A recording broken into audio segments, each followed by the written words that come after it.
I am Sridhar. I am 67 years old. मुझे sleep apnoea हुआ है. स्लीप एपनिया ब्रीथिंग प्रॉब्लम है. रात में सोता हूँ तो ब्लॉक हो जाता है, उठ जाना पड़ता है. तो इससे पहले मेरे को 3 टाइम्स जो है ये स्टेप्टम डिविएशन का ऑपरेशन भी हुआ है. 3 टाइम्स हुआ है. फिर भी बोन ग्रोथ होता है एक साइड. तो वो बार बार होता है तो डॉक्टर्स बोले that's not advisable to go for so many surgeries करके बोल दिए. तो मेरे को स्लीप एपनिया हुआ है. स्लीप एपनिया में I am using the machine, CPAP machine use कर रहा हूँ.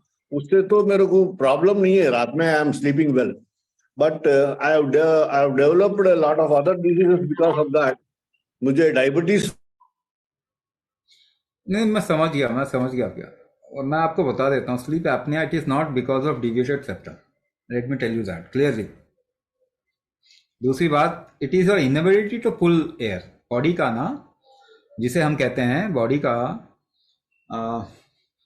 अपाना फैक्टर भी ऐसा बोल सकते हैं कि टू पुल समथिंग, एब्जॉर्प्शन भी बोल सकते हैं. Because when you eat, body has to absorb thing by pulling it ना.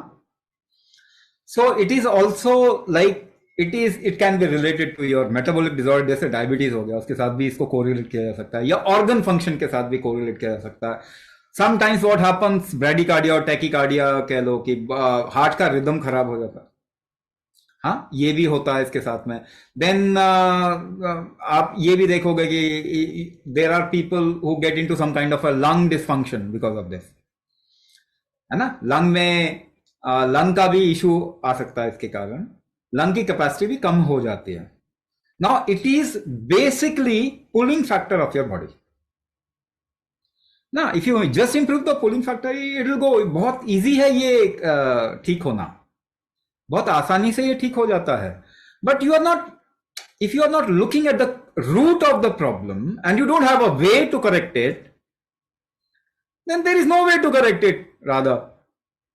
So if you do kumbhak, you will see वो मशीन लगाने की जरूरत नहीं पड़ेगी. and you will see improvement in other factors like diabetes and other issues which is happening in your body.